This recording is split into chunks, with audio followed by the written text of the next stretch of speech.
Let's see. Let me get a full screen. Make sure we play. I've been to many scenes of officer-involved shootings in my career. Where is he? Get my gun! No! I have never seen anything like this, ever. In the afternoon on September 7th, 2024, Corporal Ty Simcox from the Colorado State Patrol pulled in between two barriers on the median of US 36, just outside of Denver. According to news reports, this was a known safe spot for State Patrol to park. Simcox pulled into the spot to do paperwork. However, it wouldn't take long for this uneventful task to abruptly turn. Let's be honest, they not pulling right there to do paperwork. Come on, man.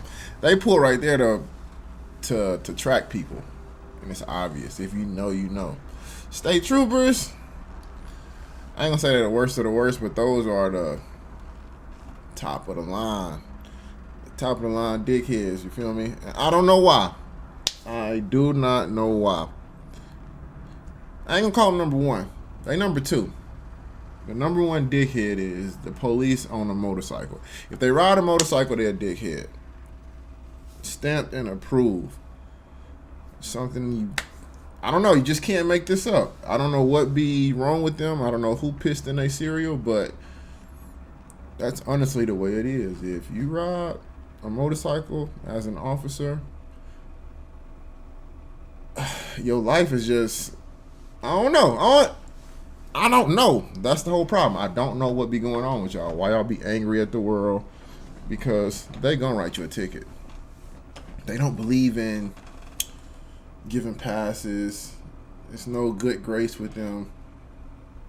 If they see you breaking a rule, breaking a law, they're going to give you a ticket. But the crazy part is, that's the farthest it can go. They're going to give you a ticket. It ain't like they're going to lock you up. Now, they will call backup. They will call somebody to come get you, but most of the time, if they pull you over on a motorcycle, you good. Just expect a little ticket. Because what they going to do? Lock you up and put you where? They're not going to put you on the back of the motorcycle with them. Maybe that's why they angry, because they can't really do that. You know, they got to just do the report. Call somebody, hey, I need you to come over, pick this person up. The other officer come over, they take over from there. They get your person, take them to jail. You just do your little report part, and you good. So really, you should be the happy one, because you can't take nobody to jail.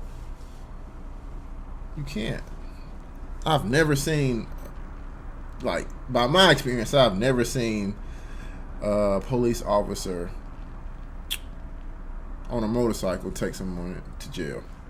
That's unheard of. And if they do try to take somebody to jail, and they put you on the back of that bike, they need to go to jail for being kinky. You understand me? Ain't no way you got a man officer putting another man who you locking up on the back of a bike to sit behind you. Nah, that would be wild. That'd be wild. Turned deadly. With no time to react, Simcox was shot at by the driver of this slow-moving truck. One bullet hits the dash camera, disabling it. A bullet also strikes Simcox in his right forearm. Reports indicate that the first shots fired came through the back passenger side behind the officer's point of view. Looking closely, you can see the bullet exit through this seat towards the officer as the shooter drives by. Having been effectively ambushed, Simcox was not able to turn his body camera on right away. Acting quickly, Simcox calls for backup, wields his pistol, and swings behind his F-150 patrol truck for cover. Oh, who was that? Was that Ty?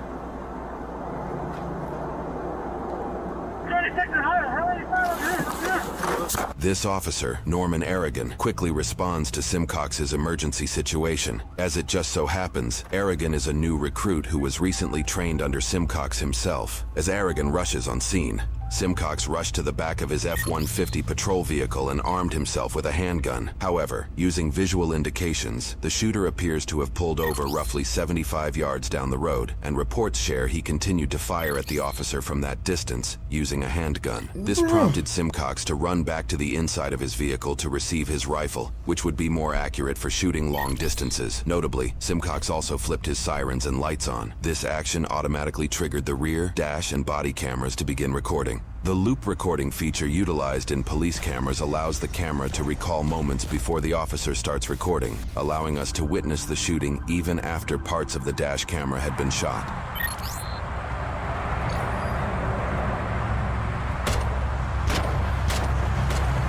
Bro, this is wild. Let me tell you why this is wild. If you can see, look at the cars passing by. I see dumping, and the other dude dumping back.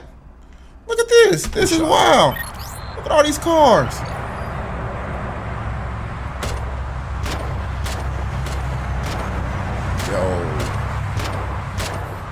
Yo. Shots fired. I think the suspect's down. Highway 36. On my way. Shortly after Simcox retrieves his body camera, an apparent citizen who was driving by pulls over to assist. I'm shot! I'm shot! Come here! Come here! Come here! You see what the happened or what? What can I help you with? Tighten that lamp. Yeah. Here, the civilian helps Simcox apply a tourniquet to his injured arm. Hold on, stop. I messed up. My name is... Okay, down to yes, down. My wife has got a gun. She's... Son of a ambush! My wife has got a gun.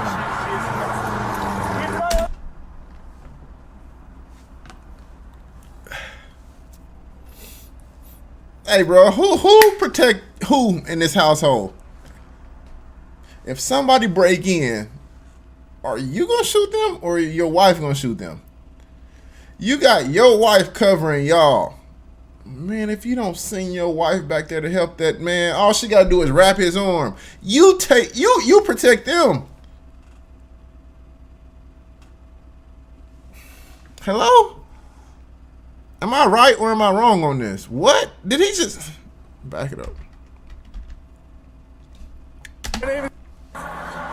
Okay, down to yes, down. My wife has got a gun. She's... Son of a ambush! My wife has got a gun. She's... Keep an eye on that person! Get my gun! Hey, no! Don't get your gun out! Do not get your gun out right now! Don't get your gun out right now? Why not? They just saved you, bro. Well, his wife saved you.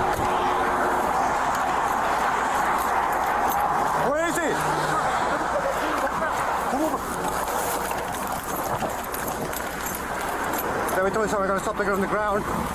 The suspect lays on the ground, excessively bleeding and seemingly unconscious. Simcox's return fire hit its target. Hey, Put the gun away. I'll put it away. The handgun Put one in his head. is seen laying on the ground. I got it. bitch! What's your problem? I got it. Are you done bleeding? You good? Stand back. Get him in cuffs. Okay. I got him. Cover me.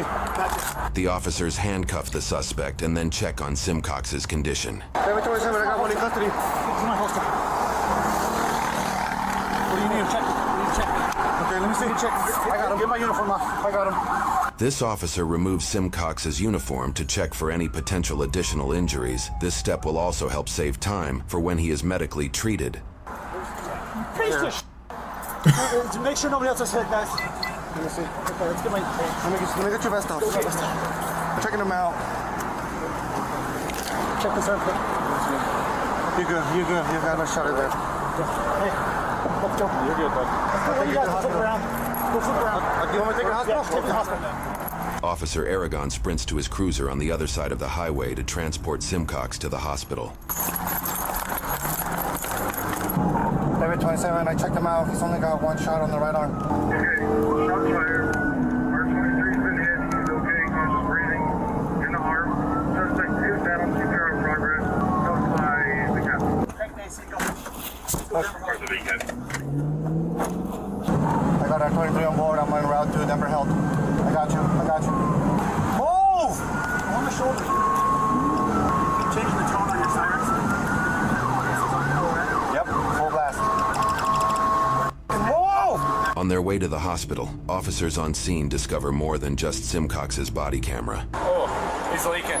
This is where he was leaking it. Oh, I got hit? Yeah. leave that there for now. Let's just Leave the rifle? let's clear it.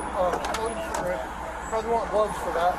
It's Ty's blood. I'm not super worried. Let's just leave the messy right here. I know. I mean, just so we're not touching anything. Probably don't. Does anyone have like evidence flags? Where's this piece? The situation caused the highway to be shut down for hours so police could properly gather evidence and clear the scene. During that time, a press conference was held to discuss what happened. I'm Brian Mason. I'm the district attorney for Colorado's 17th Judicial District. Anytime an officer, and in this case a trooper, is involved in a shooting, the agency that trooper belongs to or that officer belongs to is separated out from the investigation, and we have an independent investigation conducted by our critical incident response team. That's the critical incident response team for the 17th Judicial District. It is made up of law enforcement throughout Adams and Broomfield counties. I've been to many scenes involving officer-involved shootings, and they are always tragic. And we always do an independent investigation. But typically, before an officer ever fires his gun, there's some kind of lead up. There's some kind of warning, whether it is a traffic stop or whether it is responding to an ongoing crime. This trooper had absolutely no warning whatsoever. He was ambushed. There would be no reason for this trooper to ever anticipate that one of those vehicles would slow down and unload his gun into the trooper's vehicle. The fact that he wasn't killed, to me, is, yes, miraculous. And I just walked and saw the shell casings on a highway that has been completely shut down. Again, an experience that is unlike any I've ever had in my career. The number of shell casings suggests that this was a shootout. I think it's highly likely that a bullet struck another vehicle. And again, it is miraculous to me that nobody else was hurt. Reports at a later date indicate at least one bullet struck another vehicle. It is not currently publicly known which gun the bullet came from. My name is Colonel Matthew Packard. I serve as the Chief of the Colorado State Patrol. I will tell you very directly that our member was targeted today by a man that intended to kill him, and that is shocking and unacceptable. But our Colorado State Trooper responded appropriately and swiftly and courageously, and he won today. That's what good does. Good and courageous people win over evil cowardice. And that's what happened today on Highway 36. He looked at the face of evil and responded appropriately. Weeks after the incident, Chief of Police Colonel Matthew Packard held another press conference to bring further transparency to the situation. I believe, based on current information, that Corporal Simcox was a target of opportunity. I think this shooter saw a patrol car, and that's the one he decided to take shots at. I am pleased to share with you Corporal Simcox continues to recover. I could not be more proud of that man. We expect a full recovery as he continues to come back for this. He did send me a statement that I'll read. I feel extremely blessed that I'm alive, and I'm very thankful for the support and prayers from everyone. You know, when you see Simcox fire multiple times from his rifle right there next to his vehicle, clearly toward the suspect, I mean, you're in an area with moving traffic and other people. I would imagine clearly he's not just firing at random, he had a very targeted approach, but can you speak to what that training is when you are in a field of moving vehicles, but also bystanders and people? I appreciate the question. So when we teach firearms, in fact, every time we're at the range, we go through the firearm rules, and one of those is to be sure of your target and what is beyond. And as you're taking aim and firing your weapon, that you're accountable for every single round that leaves that weapon, and then to have a backdrop that you're comfortable that it's safe to fire upon. And I can't speak specifically to how that analysis went with Corporal Simcox. Following his training, he would have been aware of that, what was beyond. When people see a state patrol car, whether it's in the center meet of Highway 36 or on an overpass in rural Colorado, that people tend to drive better. And that's really what the mission of this organization is to encourage safer driving. You can't just pull back. Cap. They drive better. I ain't gonna say they. We drive better. We drive better for that little 5 seconds till we pass you. Once we pass you, we back to normal driving. We check our mirrors, make sure you're not behind us. Everybody do this. Once they see a state trooper, yes, you're going to hit your brakes. You're going to hit your brakes, slow down. Go to speed limit until you pass them. Once you pass them, it's back to the regular scheduled program. Bro, this was like so unprovoked.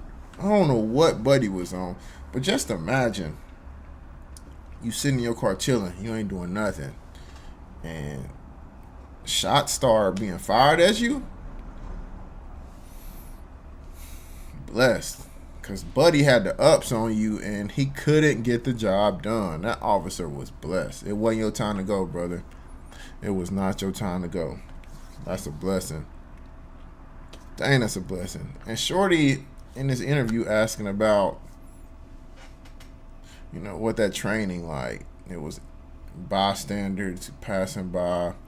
At that point, well, one, they train for that type of stuff. Officers, they train for that. That's not the first time that this situation has happened. Just the first time you probably heard about it, but it's not the first time. So they prepared, they trained for that. But at the same time, at that point, I'm not worried about nobody else. I'm locked in on the target, and I am trying to survive. That was that whole officer mission, trying to survive. He just got shot at. He don't know why. No clue why. But you know what? He can't worry about the why. He got to worry about the how. How do he stop this? How do he control this situation? Buddy did good. I can't even lie. And hide at the office. We have to be out there to provide the service that we provide. And I will tell you this, as I left the police department to head back to our office that night, what I heard were state troopers making traffic stops and working. And I tell you what, that's incredible to me. Their supervisor was just ambushed, and they all knew it. At the end of the day, this is a risky profession for a lot of different reasons. Definitely risky. But the folks that come to this line of work do it on purpose. So my concern, sure I am, but I'm also very confident in the training that happens here. And so our folks can be ready for this. While there are plenty of rumors circulating around the shooter, now deceased 32-year-old Victor Anthony de Santiago, 32. there are not many confirmed facts that surround his motives behind the shooting. Victor was born in California and was a longtime resident of Colorado. According to news reports, he has an extensive criminal history, which includes over a dozen charges. The charges include assault, criminal mischief, DUI, domestic violence, menacing, drug-related charges, and others. The State Patrol also mentioned he had a criminal record that also extended to when he was a juvenile in 2009. State Patrol also mentioned he had prior gang affiliations during that time, but there were no indications he continued to be part of that gang. Officials refused to name the prior gang he was a part of. The true motives behind Victor's actions may never be fully understood. What's going on, guys? Today we have... Buddy was on BS. He on straight BS. Like, what's wrong with him? Why he on that? Hold up. He is tripping. What is menacing? Menacing. This was one of the charges. Menacing. Suggesting the presence of danger, threatening. Okay, obviously I know what that, but what is it?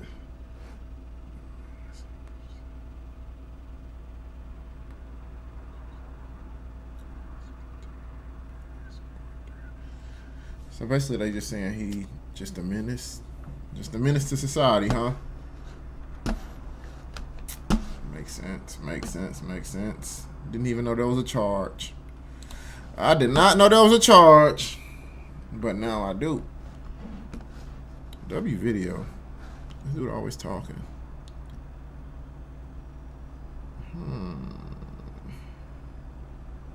I don't even know why he would want to come back to work. I wouldn't want to come back to work. Not after something like that.